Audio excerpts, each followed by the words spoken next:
છે. આપણે જીવ છીએ એટલે કે આત્મા. આ શરીર જ્યારે જીવ જ્યારે આ શરીર છોડી દે છે તો એના હાથ, કાન, નાક, પગ આ બધું જ એ જગ્યાએ હોય છે. તો આપણે કહે છે આ ભાઈ કે આ બેન ગતા રહ્યા, તો એવું એમાંથી શું ગયું? તો એ જે તત્વ છે એને કહેવાય છે આત્મા, જે જીવન તત્વ છે. તો આત્મા જ્યાં સુધી આ શરીરમાં રહે છે ત્યાં સુધી આ શરીર કાર્યરત રહે છે. તો અનંત જન્મોમાં ક્યારેક આપણે માછલી, ક્યારેક મગર, ક્યારેક ઘોડા, ક્યારેક હાથી, આવા શરીરમાં ફરતા ફરતા લગભગ 3.5 કરોડ વર્ષ પછી સુકૃતિથી ભગવાન આપણને આ મનુષ્ય જન્મ આપે છે. મનુષ્ય જન્મ આપવાનું એટલું જ કારણ છે કે આપણે આ જન્મ મૃત્યુના જે ચક્કર છે ને એમાંથી બહાર નીકળી જઈએ. કારણ કે આપણે આ જગતના નથી. જો આપણે જગતના હોત તો ક્યારેય આપણા જગતમાંથી ક્યારે મરવું પડત ન. આપણું ઘર હોય તો કોઈ આપણને આપણા ઘરમાંથી કાઢી મૂકે ના, ક્યારેય કાઢી ન શકે. તો એવી રીતે આ જગત આપણું ઘર નથી.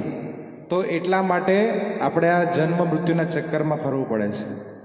જ્યારે બાળક એના માતાના પેટમાં હોય છે ત્યારે તે ભગવાનને પ્રાર્થના કરે છે કે હે ભગવાન, મને આ સંસારમાંથી તમે મુક્તિ અપાવો, આ જન્મ મૃત્યુના ચક્કરમાંથી તમે મને બહાર કાઢો. તો આવી રીતે પેટમાં રહેલું બાળક સતત ભગવાનને આવી પ્રાર્થના કરે છે તો ભગવાન એને એક ચાન્સ આપે છે અને એવી રીતે બાળકનો જન્મ થાય છે. અને આપણે બધા જ, એવું નહીં કે બાળક, બધા જ લોકો જ્યારે માતાના પેટમાં હતા ત્યારે અંદર એટલી બધી પીડા થાય છે. ધારો કે કોથળી હોય એની અંદર તમે 3-4 બટેટા એમને મૂકી રાખો, જ્યારે બટેટા સડી જાય 4 દિવસ પછી ત્યારે કેટલી ગંધ મારે. વિચાર કરો, આપણે માના પેટની અંદર છે, હજી ચામડી શરીરની આવી નથી, ત્યારે માતા જે કણ તીખું તળેલું આ બધું ખાય તો આપણને ત્યારે દર્દ થાય છે, ત્યારે આપણને બહુ મુશ્કેલી પડે છે જીવવામાં. ક્યારેક બાળક પેટની અંદર બેભાન થઈ જાય છે, આવી અવસ્થા આવી જાય છે. પણ એનો ભગવાન સાથે ડાયરેક્ટ કોન્ટેક્ટ હોય છે આત્માનો. તો ત્યારે બાળક રહેલું, જે અંદર માના પેટમાં જે બાળક રહેલું હોય છે એ ભગવાનને એટલી પ્રાર્થના કરે છે કે હે ભગવાન, જે કષ્ટમાંથી હું અત્યારે પીડિત થઈ રહ્યો છું, મને જે આ તકલીફો પડે છે એમાંથી મને બહાર કાઢો. હું તમને વચન આપું છું કે હું અહીંથી બહાર નીકળીને તમારું ભજન કરીશ, તમારું નામ લઈશ. આવી રીતે બાળક 7 મહિનાના ગર્ભમાં જ્યારે હોય ત્યારે બાળક આવી રીતે પ્રાર્થના કરે છે. તો ભગવાન એની પર કૃપા કરી અને એના જન્મમાં અહીંયા આવી રીતે બહાર એનો જન્મ થાય છે. પણ માયા ઘેરી લે છે અને માયા જ્યારે ઘેરી લે છે ત્યારે ભગવાનને વિસ્મિત થઈ જાય છે, ભગવાનને ભૂલી જાય છે, પોતે કોણ છે ભૂલી જાય છે. અને આજુબાજુ રહેલા એના સગા સંબંધીઓ, એના મમ્મી પપ્પા, આ બધાને યાદ રાખે છે. એટલે કે પોતાનું ભગવાન સાથે સંબંધ ભૂલી જાય અને જેટલા પણ શરીર દેખાય છે આજુબાજુ એની સાથે પોતાનો સંબંધ બાંધી લે છે. તો એટલે કોઈ માણસ ખોટી રીતે, ધારો કે કોઈ માણસ પોતાની ખોટી આઈડેન્ટિટી, પોતાની ખોટી ઓળખાણ બતાવે તો ક્યાંક ને ક્યાંક પકડાઈ જાય છે, બરાબર છે. તો એવી રીતે આપણે પોતાની ઓળખ ખોટી કરી છે કે હું આ શરીર છું. હકીકતે આપણે શરીરની અંદર રહેલા, જેમ ગાડી ડ્રાઈવર વગર ના ચાલી શકે, ગાડી ગમે તેટલી મોંઘી હોય કે ગમે તેટલી સારી હોય પણ ડ્રાઈવર વગર ના ચાલે, એમ જ્યાં સુધી આ શરીરમાં આત્મા છે ત્યાં સુધી આ શરીરનું અસ્તિત્વ છે. અને આત્મા એ જીવંત વસ્તુ છે, ભગવાન જીવંત તત્વ છે. અને આ દુનિયામાં આપણને આજુબાજુ જે કાંઈ છે એ બધું ભૌતિક જડ તત્વ છે. તો જ્યાં સુધી આપણને ભગવાન સાથેનું કનેક્શન નહીં બંધાય ફરીથી, ત્યાં સુધી આપણે આ જીવનમાં જેટલા દુઃખ પડે છે ને એ ભોગવવા જ પડશે. દુઃખ અલગ અલગ 3 પ્રકારના હોય છે. એક છે આધ્યાત્મિક દુઃખ, એટલે કે આપણા મનની અંદર ટેન્શન રહે, પછી આપણા શરીરમાં કોઈ રોગ થાય, એ આપણને દુઃખ જ આપે છે. પછી આધિદૈવિક, દેવતાઓ દ્વારા દુઃખ આપવામાં આવે છે. તો કેવા? તો ધારો કે સુનામી જેવો ભૂકંપ આવી જાય, સુનામી આવે, ભૂકંપ આવે તો આના લીધે આપણું ઘર પરિવાર, જે આપણા સગા સંબંધી હોય એને નુકસાન પહોંચે. તો આવી રીતે જે અલગ અલગ પ્રકારના દુઃખ છે એ આ જગતમાં આપણે જ્યાં સુધી રહીશું ત્યાં સુધી આપણને પડશે. તો એટલે ભગવાન દયા કરીને આપણને એક જ પોતાના ગુરુઓ પોતાના શિષ્યો સાથે એક જ માહિતી મોકલાવે છે કે એમનું નામ લ્યો. ભગવાનનું નામ લેશો તો આપણે ભગવાન સાથે કનેક્ટ થઈ જઈશું. એમની સાથે આપણો જે સંબંધ છે એ ફરી જોડાઈ જશે. અને આ જે તકલીફો આપણને પડે છે એમાંથી ધીમે ધીમે આપણને રાહત મળશે. તો એટલે હવે આપણે ભગવાનનું નામ લઈએ છીએ. અને ખાલી આપણે નામ લેવાથી આપણને ફાયદો થાય એટલું જ નહીં. ધારો કે આ રૂમની અંદર નાની નાની કીડીઓ હોય છે, બીજા વંદા જેવા નાના નાના અલગ અલગ જીવજંતુ હોય છે. તો જ્યારે આપણે નામ લઈએ છીએ ને, એની પાસે ક્ષમતા નથી બોલી શકવાની, એ ભગવાનનું નામ નહીં લઈ શકે.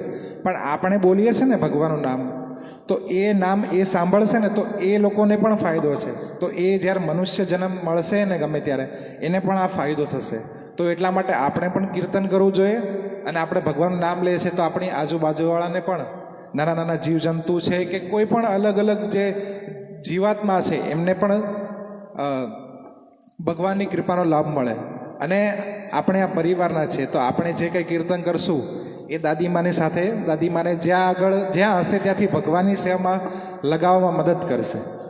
તો આપણે હવે કીર્તન કરશું. હરે કૃષ્ણ. ઘણીવાર જીવનમાં ક્યારેક એવો પ્રશ્ન થાય છે કે પ્રશ્ન એવો થાય મનમાં કે ભગવાન છે કે નહીં. કેટલાનો આવો પ્રશ્ન થયો છે? હાથ ઊંચો કરો. જેને આવો પ્રશ્ન ક્યારેય પણ જિંદગીમાં થયો હોય કે ભગવાન છે કે નહીં, ક્યારેક કે આપણે ક્યારેય જોયા નથી, તો છે કે નહીં એવો પ્રશ્ન ક્યારેક થાય. તો ભગવાન છે તો એ કેવી રીતે ખ્યાલ આવે? જો કોઈ વ્યક્તિ આંધળો હોય, જન્મથી કોઈ આંધળો હોય, અને અથવા તો કોઈએ પોતાની આંખ એક્સિડન્ટમાં ગુમાવી દીધી હોય, તો એ અંધ વ્યક્તિ અગર સૂર્યપ્રકાશને જોઈ ના શકે તો એનો મતલબ એવો છે કે સૂર્ય નથી? ના, સૂર્ય પોતાની રીતે છે એ ત્યાં જ છે. હવે અંધ વ્યક્તિ ના જોઈ શકે તો એ વ્યક્તિનો વાંક કહેવાય, અથવા તો એની અપૂર્ણ ઇન્દ્રિયો, અપૂર્ણ જ્ઞાન કહેવાય. તો એટલા માટે ભગવાન પહેલેથી જ છે. આપણે બધાને ભગવાન શાંતિથી સુખીથી પરિવાર આપ્યો છે. આપણી આસપાસ એવા લોકો છે જે આપણને સહાય સપોર્ટ કરે છે. તો ભગવાન ચારે બાજુથી ભારતને પ્રોટેક્ટ કરે છે, ખાલી ભારતને નહીં, આખા વિશ્વને. તો આવી રીતે આપણે જોઈ શકીએ કે ભગવાન આજે અલગ અલગ તંત્ર, અલગ અલગ જે સૃષ્ટિ છે એને કંટ્રોલ કરે છે.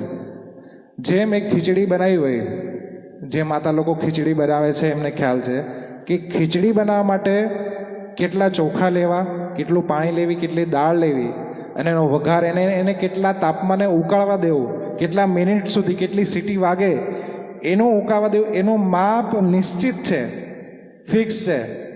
તો ખાલી આવી સાદી ખીચડી બનાવવામાં જો આટલું બધું મગજ જોઈતું હોય, આટલી બધી વ્યવસ્થા જોઈતી હોય, તો વિચાર કરો આ જે બ્રહ્માંડમાં આપણે જે દુનિયામાં આપણે રહીએ છીએ એને કોઈક તો કંટ્રોલ કરતું હશે ને. બસ એ જ ભગવાન છે. તો આમાંથી અમેરિકા કોણ કોણ ગયું છે? કોઈ ગયું છે અમેરિકા? અંદર બેઠેલા હોય એમાંથી કોઈ હાથ ઊંચો કરે છે? અચ્છા, કોઈ અમેરિકા નથી ગયું, પણ આપણને ખબર છે કે નહીં અમેરિકા છે કે નહીં? ના ના, સપનાવાળું ને સાચું. તો કારણ કે આપણે મોબાઈલમાં જોઈ શકીએ છીએ.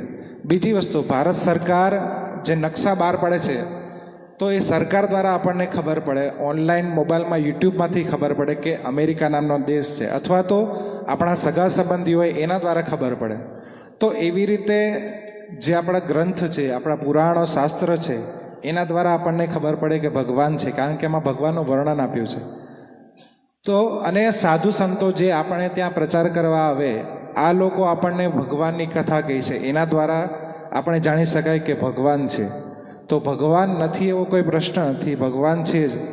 પણ આપણે ભગવાનને જોવામાં અથવા ભગવાનની ભક્તિ કરવામાં થોડો સમય લાગી શકે છે. જેમ દૂધની અંદર જ દહીં રહેલું છે, દૂધમાંથી દહીં બને છે, પણ એ દહીં દૂધની અંદર જ રહેલું છે, પણ એને આપણે ડાયરેક્ટ ના જોઈ શકીએ. એની અંદર થોડું દહીંનું મેળવણ અથવા તો છાશનું મેળવણ થોડુંક ઉમેરવું પડે. જે મેળવણ આખા દૂધમાં ફેલાઈ જાય પછી એ દહીં થઈ જાય છે. તો સેમ એવી રીતે ભગવાનને આપણે જોઈ નહીં શકતા, પણ ભક્તિ નામની એક પ્રક્રિયા એવી છે ને કે જે આપણા જીવનમાં ઘોળાઈ જાય, આપણા જીવનમાં ઉતરી જાય, પછી આપણે ભક્ત બની જાય છે, ત્યારે આપણા ભગવાનના દર્શન થાય છે. તો એટલા માટે આપણે ભક્તિ અને ભગવાનનું નામ જીવનમાં લેવું જરૂરી છે. હરે કૃષ્ણ.